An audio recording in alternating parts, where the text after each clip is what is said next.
Bonjour à tous, Sylvain Juteau. On est dans le garage de la station roulée électrique. J'ai deux invités avec moi.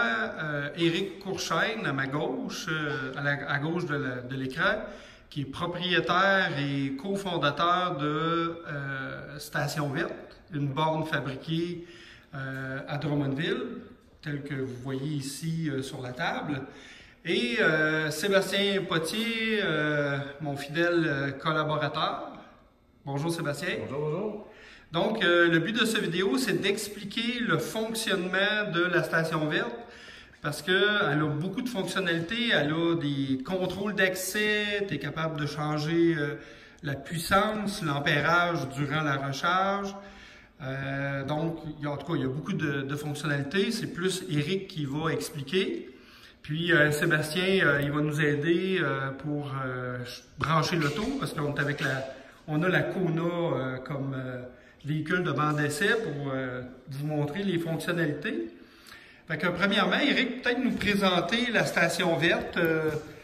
On voit bien le LED ici, là, le LED bleu sur le réceptacle. C'est un boîtier qui est tout en aluminium. Oui. Puis, on voit évidemment l'écran et le clavier qui compte 4 chiffres, 1, 2, 3, 4, qui permet de tout contrôler au niveau des fonctionnalités de la borne, juste avec ces 4 petites touches-là. Donc, ça rend le fonctionnement très simple. Fait que, Éric, je te laisse la parole. C'est bien, oui, ben d'ailleurs, c'est ça qui est le fun, hein, c'est vraiment intuitif. Puis on peut tout gérer à même la borne, pas besoin d'autre chose. On peut regarder.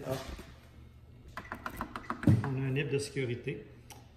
Donc, on est configuré en mode avec un nip. Parce que je pense que par défaut, c'est pas barré. Là. Oui, par défaut, okay. Comme les autres, aucune limitation d'accès.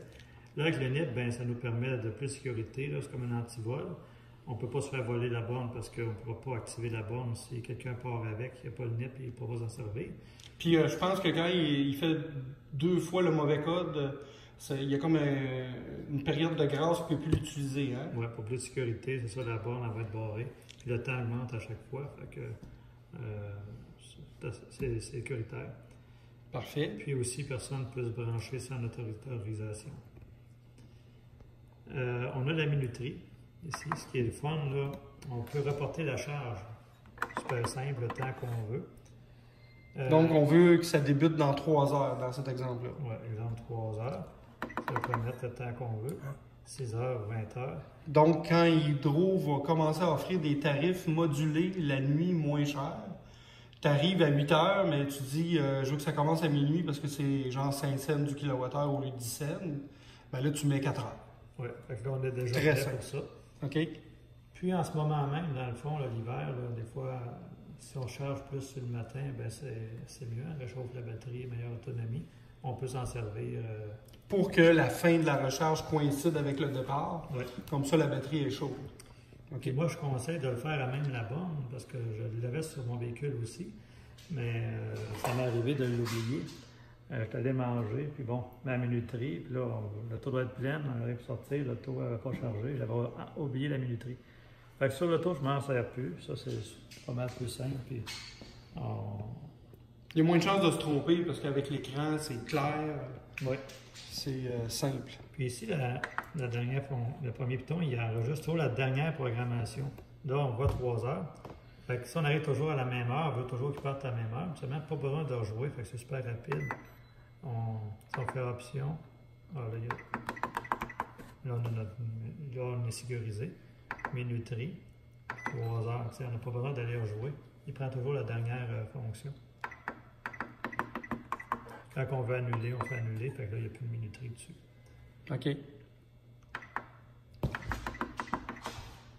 On peut aussi limiter les kilowattheures. Ça, c'est vraiment intéressant. Surtout pour les plus grosses batteries. Si on ne veut pas toujours se rendre à 100%, pour une meilleure santé, on peut limiter à 80%. Ben, si on est à... On fait un calcul vite fait dans sa tête. Ouais, puis, à 50%, mais moi, à 20 kW, je vais remonter à peu près 80%. Puis là, on peut augmenter ou diminuer. Augmenter, c'est ici.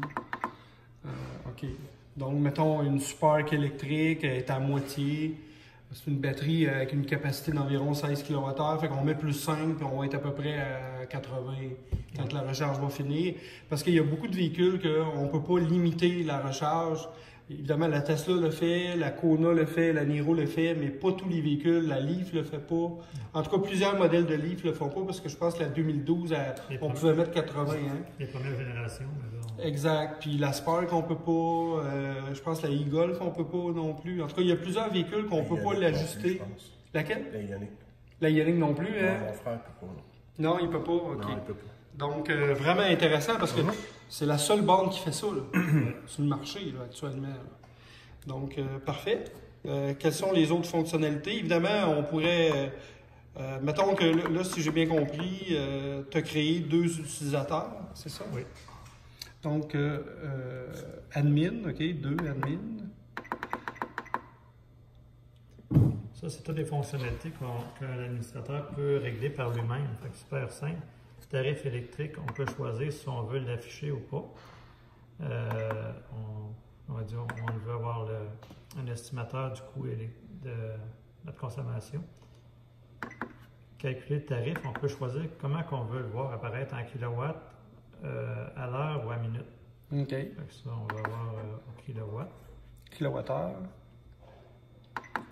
Tarif, on peut le programmer comme qu'on veut. Fait que s'il y a une augmentation d'hydro, on va mettre le prix, on peut vraiment... Ouais. Là, je vois que tu as mis 10 cents,5. C'est le tarif avec les taxes incluses quand on dépasse le bloc patrimonial. C'est ça. Au Québec actuellement. C'est nos programmations pour le coût électrique. Verrouillage automatique, c'est ce qu'on parlait tantôt là, pour le mauvais NIP. Aussi, dans les cotisateurs, à chaque fois quand on termine, bien, la borne, elle se barre automatiquement. OK. Donc, là, on dit oui ou non. Oui, OK. Par défaut, il est à oui, j'imagine? Oui. Délai à provenir. Aussitôt qu'on a mis des codes, ça ne fait pas de code, mais naturellement, elle ne se barre pas. Évidemment. Délai après NIP, même chose, on dit oui. S'assurer plus de sécurité, mais si on ne voudrait pas l'avoir, on peut l'enlever. Nos utilisateurs, ça, c'est si on veut créer nos comptes. Je peux dire, comme là, on a déjà un utilisateur 1, 2. Si je veux en rajouter un troisième, je choisis, puis là, je mets le code que je veux. OK. Là, on a 3 utilisateurs demi. Tantôt, on avait mis 2. Là, on a rajouté un autre. OK. On peut aller comme ça jusqu'à 8. Ça serait pour... on peut effacer les compteurs ou effacer un compteur particulier. Le remettre à zéro. Oui. C'est génial, ça. J'avais pas vu ça. C'est ce qui est le fun, tu sais. On peut voir à chaque charge, on peut savoir comment ça nous a coûté la charge. Puis cumulative à la fin de la semaine, à la fin du mois. Si on a 2 autos à la maison, on peut savoir comment chaque véhicule a consommé. Faire un code pour la visite, fait que ça ne nuit pas tes statistiques. On peut vraiment... Oui, c'est vrai, ça. Oui. Puis dans le milieu de travail, bien, même affaire avec les employés. Chaque code peut avoir ses employés, d'un condo, en tout cas. C'est... Le contrôle du DEL, on peut choisir notre éclairage ici. Quand on charge, on peut dire jamais, si jamais on ne veut pas de lumière. Non, c'est une belle lumière bleue, il faut tout le mettre, voyons. Le pistolet, seulement quand on débranche, qu'il va allumer. Moi, j'aime bien le mode recharge ici. Je vais te le montrer. Choisir. Moi, j'aime bien, on met trop le mode recharge. Quand l'auto va être branché, l'éclairage va comme fusionner, là, avoir clignoté tranquillement.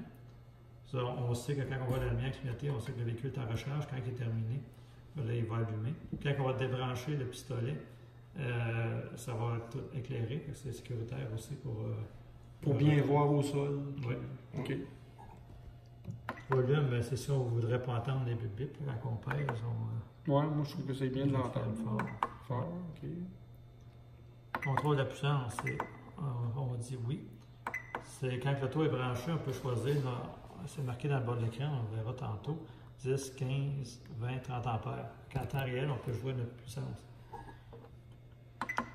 La langue anglais-français. Ça, c'est la seule borne aussi qui fait ça, à ma connaissance. Oui, en temps réel, comme ça, là, même la borne, oui. Pas besoin d'ouvrir le couvert et de jouer avec des switches. Puis... Ça fait le tour du menu administration. Le restant, c'est la configuration. C'est pour l'électricien. Il rentre avec son application.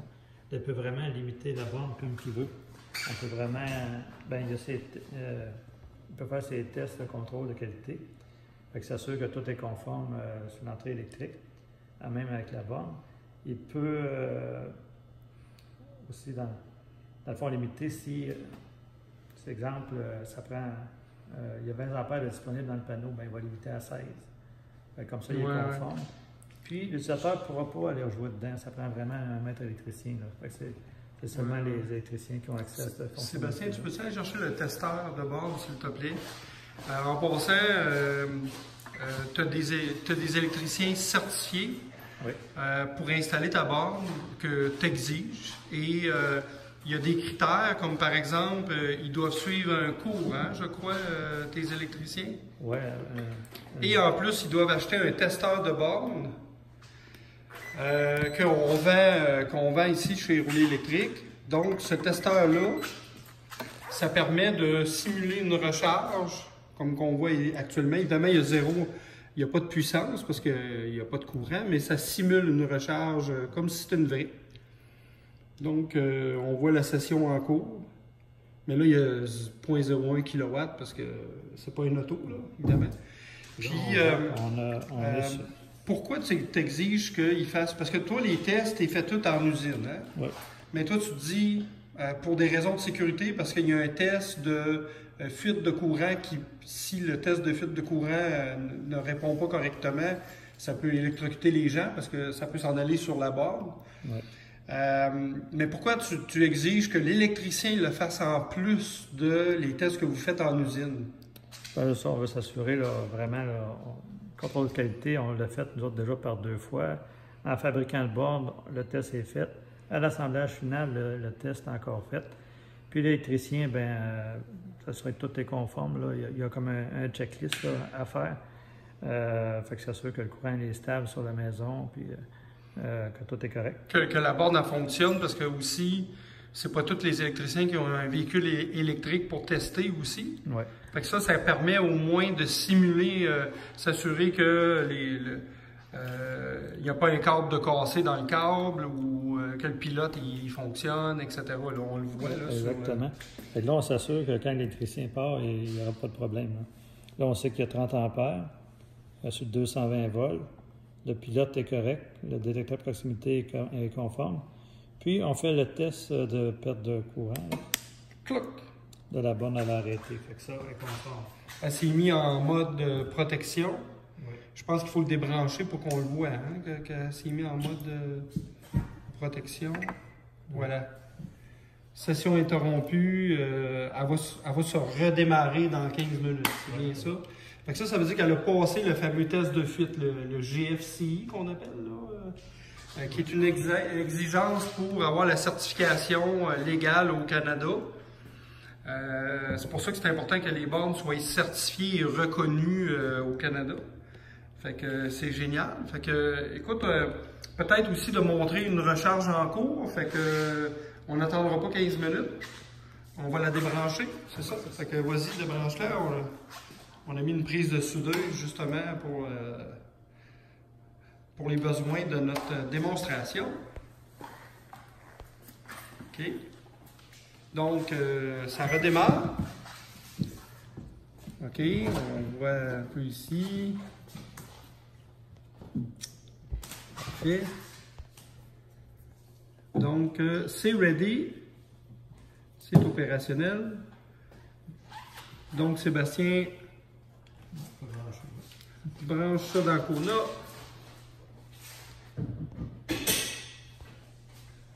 Voilà. Là, ça demande le code de sécurité. Donc, toi, tu as composé l'utilisateur 1, j'imagine? 2, OK. Donc, là, c'est démarré. Donc, qu'est-ce qui se passe? OK. Donc, on voit la puissance. 6,6 kW. Ça devrait monter pas loin de 7, là, parce que c'est une borne de 30 ampères. Donc, on a mis 0,03 kWh. Le coût est encore à 0. C'est l'usager numéro 2, puis ça fait 23 secondes qu'il charge. Puis là, actuellement, on est à 30 ampères. Donc, Eric, tu disais qu'on peut en temps réel changer l'ampérage. Donc là, tu t'es mis à 20, on voit la puissance baisser à 4 kW. Là, on descend ça à 15 et 10. Là, ça baisse en bas de 3 kW. Donc, ça permet de contrôler la durée de recharge. Donc, le but de diminuer la puissance, c'est pour que l'auto recharge toute la nuit, surtout l'hiver, pour qu'elle finisse un peu avant qu'on démarre avec l'auto. Comme ça, la batterie est chaude. Donc, c'est la seule borne qui permet de faire ça. C'est vraiment génial.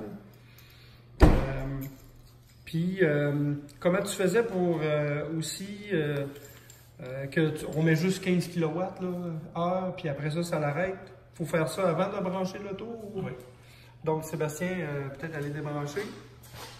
N'oublie pas de débarrer la Gona, c'est ça. Il faut que ça soit débarré si on veut être capable d'enlever. Voilà. Un peu l'utilisateur, hein? OK. On dirait 5 kW, OK. C'est fait. On branche.